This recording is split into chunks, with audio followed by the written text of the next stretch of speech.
प्रिय विद्यार्थियों, एक बार फिर से स्वागत है आप सभी का अपनी एपीएस ऑनलाइन क्लासेस में। जैसा कि आप जानते हैं, हमने पिछली वीडियो के अंदर मेंस्ट्रुअल साइकिल यानी आर्तव चक्र, जिसे रज चक्र भी कहते हैं, चालू किया था। और मानव में रज चक्र क्या होता है, इसमें कितनी अवस्थाएं होती हैं, ये हमने पिछली वीडियो में आपको बताया था, जिसमें 2 अवस्थाएं हमने कंप्लीट कर ली थी। हमने कहा था 4 अवस्थाएं एक रज चक्र के अंदर होती हैं।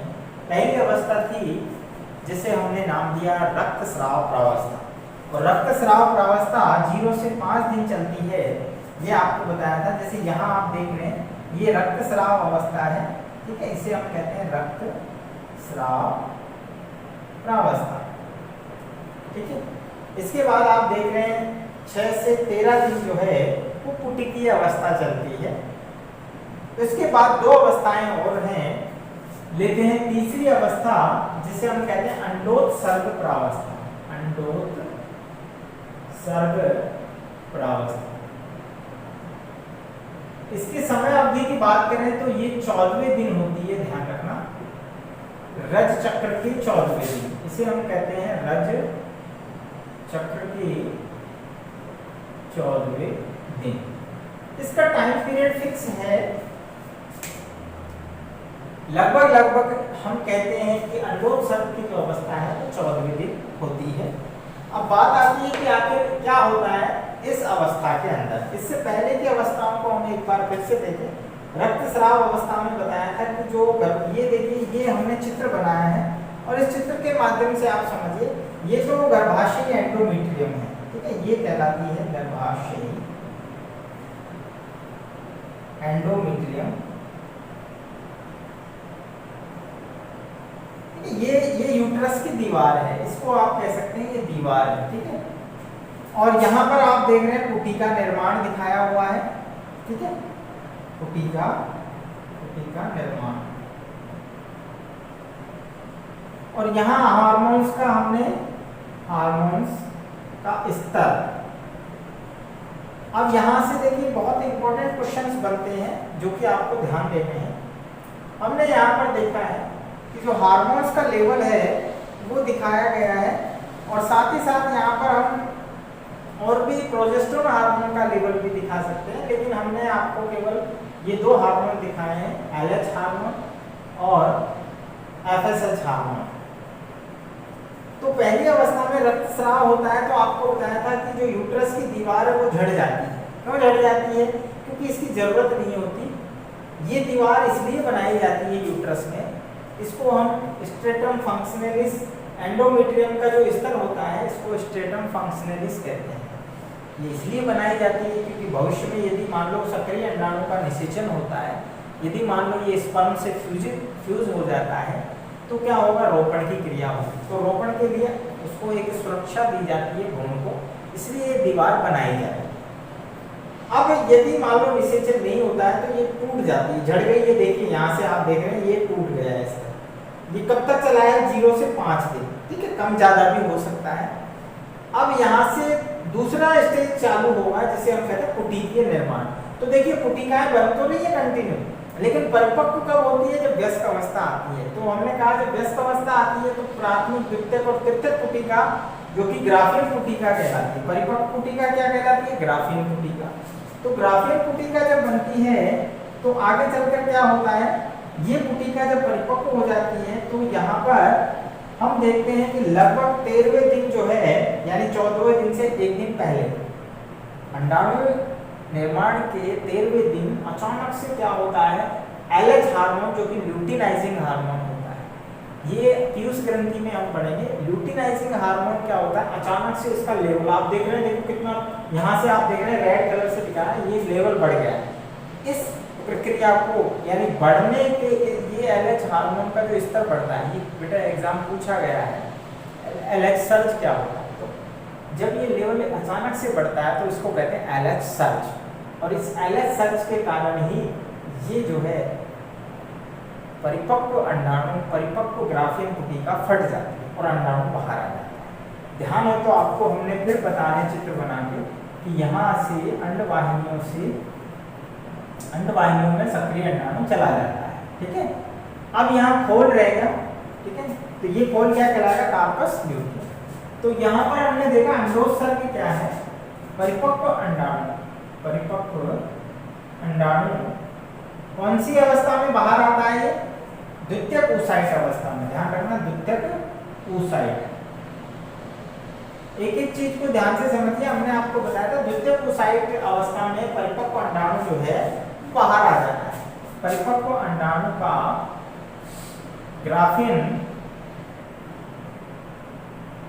ग्राफियन कुटी से बाहर अंडवाहिनियों में आना अंडोत्सर्ग। अंडोत्सर्ग, अरे भाई अंडे का बाहर उत्सर्जन, समझ में आ रही है? अंडोत्सर्ग ओवुलेशन कहलाता है। और ये क्यों होता है? एलएच सर्ज के कारण। एलएच सर्ज क्या है? एलएच का अत्यधिक स्तर बढ़ना। जब LH का मान बहुत ज़्यादा बढ़ जाता है तो उसे LH सर्ज कहते हैं, और ये लगभग 14वें दिन कंप्लीट हो जाता है। 13वें दिन से बढ़ना स्टार्ट होता है।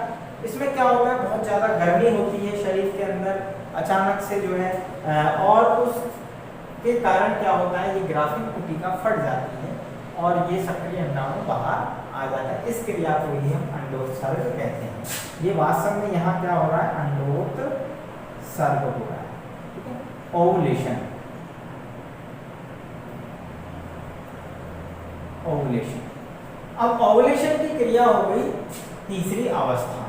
ठीक है, इसके बाद क्या होगा? नंबर चौथी अवस्था जो है, चौथी अवस्था कौन सी होगी? इसे हम कहेंगे पश्च अंडोत्सर्ग। पश्च अंडोत्सर्ग प्रावस्था। पश्च अंडोत्सर्ग प्रावस्था। अब देखिए पश्च अंडोत्सर्ग जो प्रावस्था है उसमें क्या होगा? यानी अंडोत्सर्ग के बाद वाली अवस्था, यूं कह सकते हैं। ठीक है, इसको हम ल्यूटियल अवस्था भी कहते हैं। ल्यूटियल अवस्था। अब ल्यूटियल अवस्था क्यों नाम दिया भाई? ल्यूटियल अवस्था नाम इसलिए दिया क्योंकि इस अवस्था में कार्पस ल्यूटियम बनता है। कार्पस ल्यूटियम वास्तव में एलएच हार्मोन के कारण ही बनेगा। जैसे ही देखिए यहाँ से ये अंडाणु बाहर चली जाता है, अंडाशय के अंदर से ग्राफिन कुटिका फट जाती है, तो क्या होता है? सक्रिय अंडाणु बाहर अंडवाहिनी में चला जाता है। अब क्या होगा? यहाँ से दो स्थितियां हैं, ध्यान रखना, दो स्थितियां हैं। आगे क्वेश्चन पूछा जाता है, बहुत बार एनसीईआरटी में, सीबीएसई में क्रॉस क्वेश्चन पूछे जाते हैं। जैसे कि यदि मान लीजिए अंडाणु का निषेचन होता है तो इस कार्पस ल्यूटियम का भविष्य क्या है? क्योंकि अब ये जो खोल बचा है, ये जो खोल बचा है, ठीक है, इस खोल को हमने क्या नाम दिया? Corpus luteum. ये पीले रंग का होता है क्योंकि इसमें ल्यूटियल कोशिकाएं होती हैं, और ल्यूटियल इसके अंदर क्या होता है? वर्णक होता है पीले रंग का, इसीलिए इसे ल्यूटियल अवस्था, इसे कार्पस ल्यूटियम यहाँ पर। तो ये ल्यूटियल अवस्था भी कह रहे हैं क्योंकि इसमें पीले रंग का वर्णक होता है ल्यूटिन, और ये जो है आगे अंतःस्रावी ग्रंथि की तरह कार्य करता है। किसकी तरह कार्य करेगा? अंतःस्रावी ग्रंथि। ये बहुत इंपॉर्टेंट क्वेश्चन है यहाँ से। अब अंतःस्रावी ग्रंथि है तो कोई ना कोई हार्मोन स्रावित करेगी, तो भैया ये जो हार्मोन स्रावित करेगी वो है प्रोजेस्टेरोन। कौन सा हार्मोन है? प्रोजेस्टेरोन। ध्यान रखना, यहाँ से क्वेश्चन जरूर पूछा जाता है एग्जाम में कि आखिर प्रोजेस्टेरोन हार्मोन का क्या कार्य है, ये कहाँ से निकलता है। ठीक है, तो अब हम बात करते हैं कि जो ल्यूटियल अवस्था बनती है, यानी कार्पस ल्यूटियम बनता है। कार्पस ल्यूटियम क्या है? ग्राफियन कुटिका का खोल है। सक्रिय अंडाणु तो यहाँ से निकल गया, ठीक है, अब खोल बच गया, तो ये खोल जो है वो कार्पस ल्यूटियम है, इसे पीत पिंड भी कहते हैं। और ये अंतःस्रावी ग्रंथि की तरह काम करता है और प्रोजेस्टेरोन हार्मोन का स्राव करता है। और ये प्रोजेस्टेरोन हार्मोन रोपण को बनाए रखता है, रोपण क्रिया को बनाए रखता है। ध्यान रखना, प्रोजेस्टेरोन हार्मोन क्या करेगा, रोपण को बनाता है। रोपण किसे कहते हैं, इम्प्लांटेशन को। यानी कहने का मतलब क्या है कि ये जब सक्रिय अंडाणु आगे चलकर यानी शुक्राणु से यहाँ पर निषेचित हो जाता है तो आगे जाइगोट बनेगा। जाइगोट से विभिन्न अवस्थाएं अपन ने पढ़ी थी, ध्यान है आपको, ब्लास्टुला, मोरुला, तो ये यहाँ बनते हुए यहाँ आकर कोरकपुटी अवस्था में यूट्रस से चिपक जाता है। तो इस क्रिया को हम रोपण कहते हैं। तो रोपण क्यों होता है, रोपण कब होगा, जब प्रोजेस्टेरोन हार्मोन लगातार यहाँ से सीक्रेट होगा यानी इससे बनेगा। अब दूसरी अवस्था ये, एक अवस्था तो ये होगी यानी जो कार्पस ल्यूटियम है इसका भविष्य पूछा जाता है कि आगे क्या होगा इसका। तो यहाँ दो अवस्थाएं मैं आपको बता दूं। पहली अवस्था तो ये, यदि रोपण होता है तो कार्पस ल्यूटियम जो है लगातार प्रोजेस्टेरोन हार्मोन का स्राव करता रहेगा और जब कार्पस ल्यूटियम का स्राव होगा तो क्या होगा, रज चक्र बंद हो जाता है। रज चक्र बंद हो जाता है, बंद। ठीक है, कब तक बंद हो जाएगा, अगले 266 दिन तक, जब तक यानी भ्रूण का परिवर्तन होगा, क्योंकि रोपण होगा। भ्रूण की गर्भावधि कितनी है, 266 दिन मानव में या 270 दिन। तो अगले 270 दिन तक क्या होगा, रज चक्र बंद हो जाता है, माहवारी बंद हो जाती है, पीरियड बंद हो जाते हैं और जब बच्चे का जन्म होता है तब तक ये प्रक्रिया यानी प्रसव अवस्था तक बंद रहता है। क्यों, क्योंकि कार्पस जो प्रोजेस्टेरोन हार्मोन है वो स्रावित होता रहता है, एफएसएच हार्मोन का लेवल कम हो जाता है।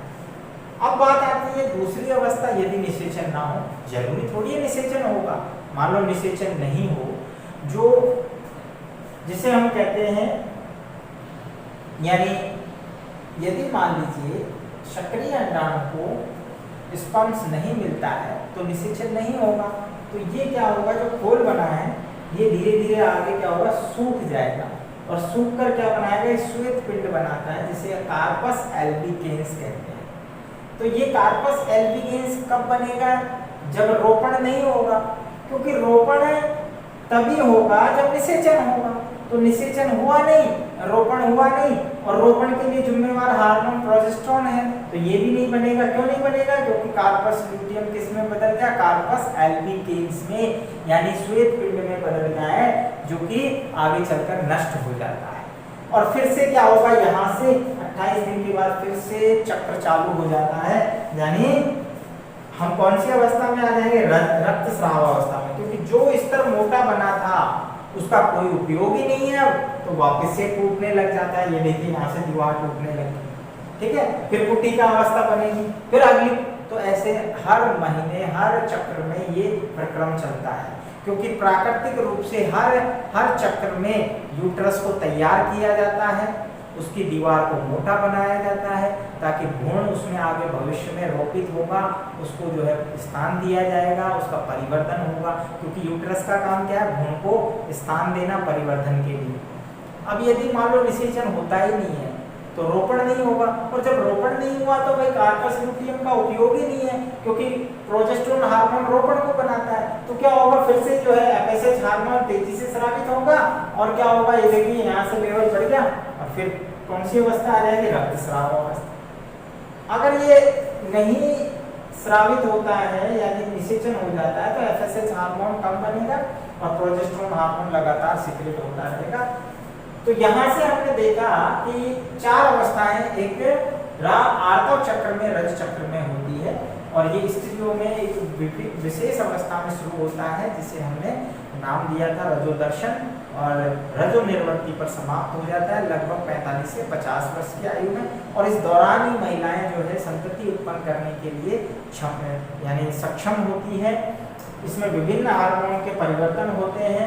हमने देखा एलएच सर्ज क्या होता है, एलएच हार्मोन का बहुत तेजी से बढ़ना, जिससे क्या होता है, एक हीट उत्पन्न होती है, ऊष्मा, और इससे क्या होता है, ये ग्राफिन पुटिका फट जाती है। और फिर एक कार्पस लुटियम बनता है, और ये कार्पस लुटियम प्रोजेस्टेरोन हार्मोन स्रावित करेगा जो रोपण में मदद करेगा। यदि रोपण नहीं हुआ तो कार्पस एल्बिगेंस में बदलकर सूख कर ये नष्ट हो जाता है। तो इस प्रकार 0 से 28 दिन तक 4 अवस्थाओं में रज चक्र स्त्रियों में, महिलाओं में, प्राइमेट स्तनधारियों में चलता है।